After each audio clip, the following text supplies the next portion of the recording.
Hello friends, तो आइए आज का हमारा टॉपिक क्या है, मानव शारीरिकी एवं क्रिया विज्ञान। इसमें जो पहला टॉपिक है हमारा वो है कंकाल व मांसपेशीय तंत्र।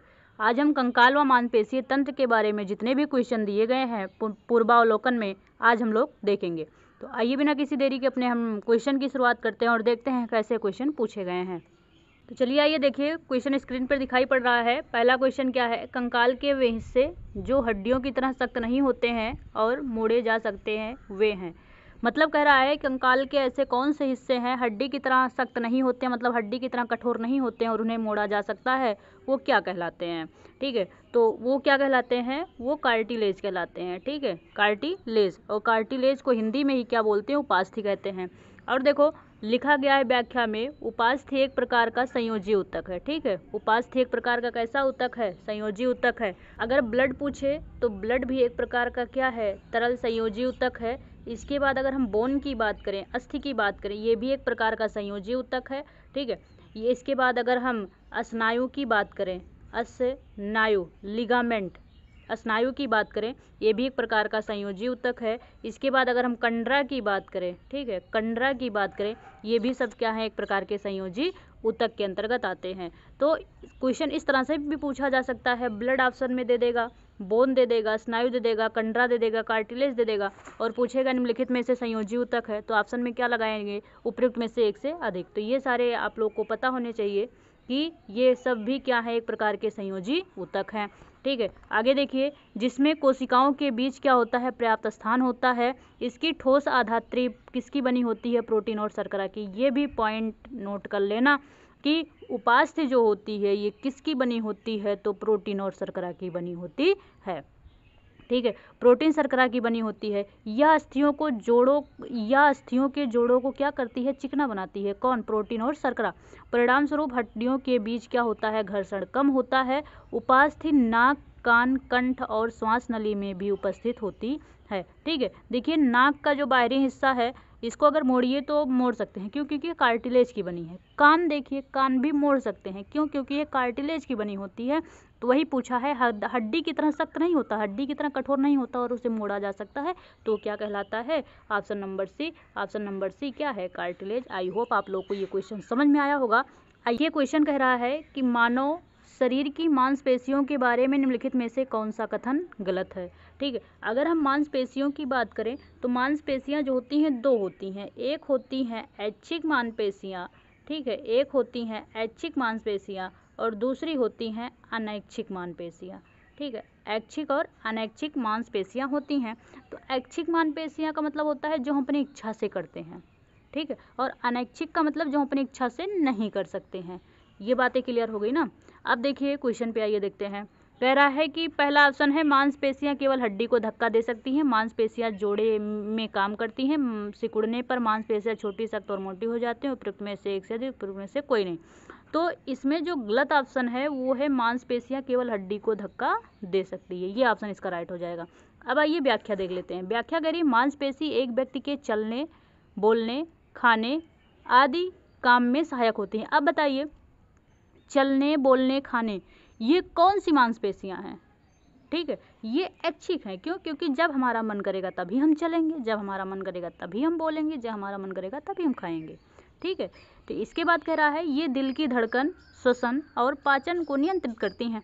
अब बताइए, दिल की धड़कन, श्वसन और जो पाचन है ये कौन सी में मांसपेशियां, तो अनैच्छिक, क्योंकि हमारी इच्छा से ये जो है हमारी इच्छा से नहीं चलती हैं। चाहे दिल का धड़कन हो, चाहे श्वसन हो, चाहे पाचन हो, चाहे उत्सर्जन हो, चाहे परिवहन हो, ये सभी अनैच्छिक मांसपेशियों के अंतर्गत आती हैं। ठीक है, आगे कह रहा है तापमान, विनिमय और दृष्टि सहित कई अन्य कार्य भी मांसपेशियां प्रणाली पर क्या करते हैं, निर्भर करते हैं।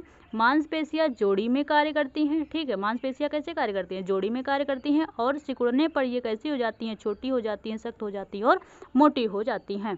तो आई होप आप लोग को ये क्वेश्चन समझ में आया होगा और इसका ऑप्शन क्या सही है, ऑप्शन नंबर ए इसका राइट आंसर है। ठीक है, देखिए क्वेश्चन क्या कह रहा है कि मांसपेशी में संकुचनशील प्रोटीन होते हैं, एक्टिन और मायोसिन, एक्टिन और ट्रोपोमायोसिन, मायोसिन और ट्रोपोनिन और उपयुक्त में से कोई नहीं। तो इसमें देखिए पहले व्याख्या देखिए, अभी निकल जाएगा कि पूछा क्या है। कह रहा है कि संकुचनशील प्रोटीन मांसपेशी के संकुचन में शामिल होते हैं। एक्टिन और मायोसिन मांसपेशी के संकुचनशील प्रोटीन होते हैं। जो मांसपेशियां संकुचनशील होती हैं, संकुचन का मतलब क्या होता है, सिकुड़ती हैं, ठीक है। सिकुड़ने पर कौन सा प्रोटीन सहायक होता है, तो याद रखना वो प्रोटीन कौन सा है, एक्टिन और मायोसिन प्रोटीन है, ठीक है। वो कौन सा प्रोटीन है, एक्टिन और मायोसिन प्रोटीन है, ठीक है। जो एक्टिन और मायोसिन मांसपेशी के संकुचनशील क्या होते हैं, प्रोटीन होते हैं। तो इसका ऑप्शन क्या सही हो जाएगा, इसका ऑप्शन नंबर ए सही हो जाएगा। ये क्वेश्चन याद रखना, ठीक। आइए अगला देखते हैं। कह रहा है मानव शरीर के किस अंग में उपकला कोशिका पाई जाती है, मतलब उपकला ऊतक, ठीक है। तो इसमें हम देखते हैं व्याख्या कह रही है कि उपकला ऊतक एक महीन चिकनी झिल्ली है जो शरीर के भीतरी समस्त अंगों के बाह्य पृष्ठों को आच्छादित किए हुए है। मतलब कह रहे हैं जो ये एपिथेलियल ऊतक होता है, ये जो शरीर होता है ना, शरीर के अंदर, ठीक है, शरीर के अंदर जो बाह्य परत होती है, ठीक है, जो बाह्य परत होती है वो किसकी बनी होती है, उपकला ऊतक की बनी होती है, ठीक है। यही लिखा गया है कि जो क्या लिखा गया है कि जो शरीर के भीतरी समस्त अंगों के बाह्य पृष्ठों को आच्छादित किए हुए, मतलब घेरे हुए है, ठीक है। इसकी बात कर रहे हैं। उपकला ऊतक शरीर के विभिन्न अंगों जैसे जिह्वा, ठीक है, जिह्वा में पाई गई, वृक्क नली में पाई गई, लार ग्रंथि, श्वेत ग्रंथि, अग्नाशय, फेफड़ा, नाक, आँख, कान में पाया जाता है। मतलब शरीर का चाहे जो भाग हो, शरीर के अंदर चाहे जो भाग हो, उसकी जो बाह्य परत होती है वो एपिथेलियल ऊतक की बनी होती है। अगर हम कुछ भी चीज़ शरीर के अंदर खाते हैं या वेस्ट प्रोडक्ट बाहर निकालते हैं, वो सभी किससे होते हुए निकलती है, तो वो सभी उपकला ऊतक से होते हुए निकलती है, ठीक है। तो इसमें क्या सही हो जाएगा, इसमें देखिए नाक भी है, ठीक है, नाक भी है, फेफड़ा भी है, अग्नाशय भी है। तो इसका ऑप्शन क्या सही हो जाएगा, ई का मतलब उपयुक्त में से एक से अधिक, ठीक है। ऑप्शन नंबर ई सही हो जाएगा, उपयुक्त में से एक से अधिक। आई होप आप लोग को समझ में आ रहा है तो वीडियो को एक लाइक जरूर कर दीजिएगा। देखिए कह रहा है कि वयस्क मानव के हाथों और पैरों की हड्डियों की संख्या मानव की सभी हड्डियों की संख्या की लगभग कितने प्रतिशत होती है, ठीक है। तो इसमें कितने परसेंट हो जाएगी, 50%, ठीक है।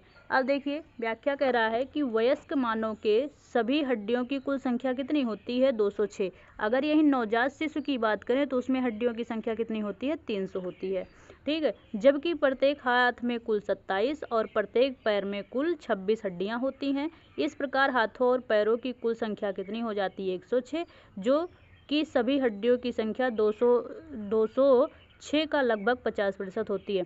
लेकिन इसमें इस तरह दिया गया है। लेकिन अगर हम एक हाथ की बात करें तो एक हाथ में 30 हड्डी और एक पैर में कितनी हड्डियां होती हैं, 30। तो 2 हाथ होते हैं मल्टीप्लाई, 2 पैर होते हैं मल्टीप्लाई। कितना हो जाएगा, 3 दूना 6, मतलब एक हाथ में 7, मतलब दोनों हाथ मिला के 7 हड्डी, इसमें भी कितनी हो जाएगी, 60। और दोनों को मिला दिया जाएगा, 6 दूनी 12, 120 हड्डियां हो जाएंगी हाथ और पैर को मिला करके। 206 में से 120 हड्डियां जो होती हैं हमारे हाथ और पैर में होती हैं। तो आई होप आप लोग को ये समझ में आया होगा। आइए अगला क्वेश्चन देख लेते हैं।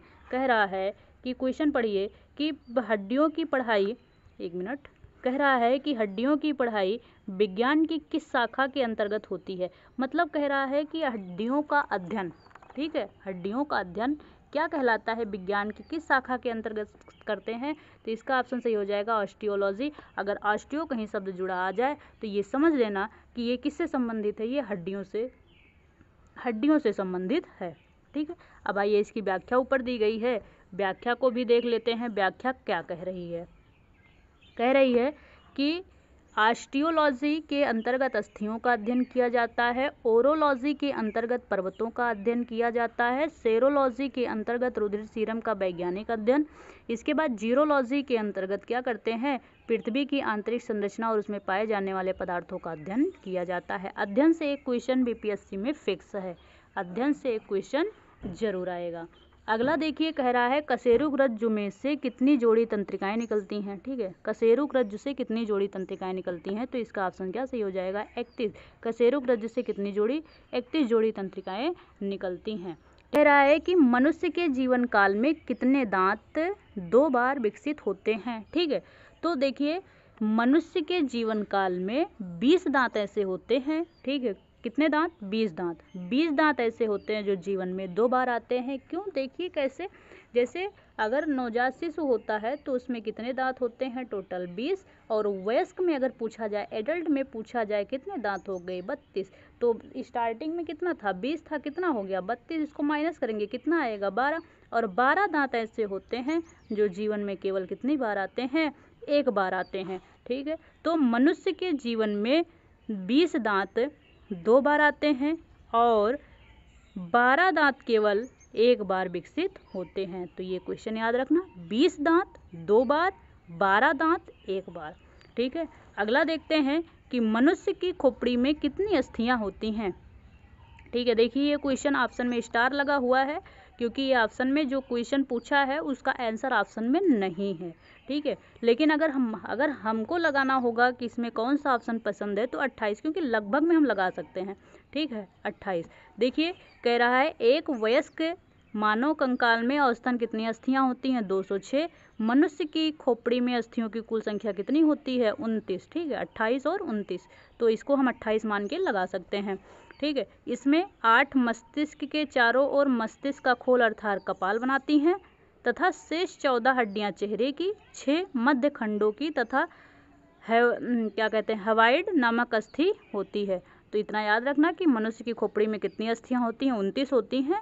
लेकिन अगर ऑप्शन में नहीं है तो ये, अगर ऑप्शन में नहीं है तो 28 को लगाया जाएगा, ठीक है। देखिए कह रहा है कि मनुष्य के शरीर में पैर की हड्डी कैसी होती है, ठीक है। खोखली होती है, सरंध्री होती है, ठोस होती है, कीलक होती है। तो कह रहे हैं मनुष्य के शरीर में पैर की हड्डी कैसी होती है? ठोस होती है। इसका ऑप्शन नंबर क्या सही हो जाएगा? ऑप्शन नंबर सी इसका राइट आंसर हो जाएगा। अगला क्वेश्चन देखिए कह रहा है कि 20 वर्ष की आयु में मानव शरीर में हड्डियों की संख्या होती है, कितनी होती है? लगभग, ठीक है। 100 होती है कि 200 होती है, 300 होती है, उपयुक्त में से कोई नहीं। तो देखिए हड्डियां कितनी होती हैं? 206 ऑप्शन में है क्या? नहीं है, मतलब ये क्या हो जाएगा? ऑप्शन नंबर इसका क्या सही हो जाएगा? डी ऑप्शन सही हो जाएगा। व्याख्या देख लेते हैं, व्याख्या क्या कह रही है।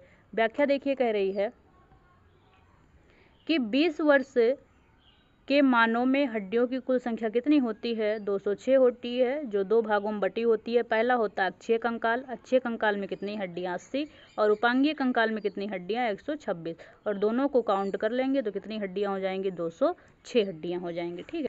देखिए कह रहा है कि निम्नलिखित में से कौन सा मनुष्य में अवशेषीय अंग नहीं है, ठीक है।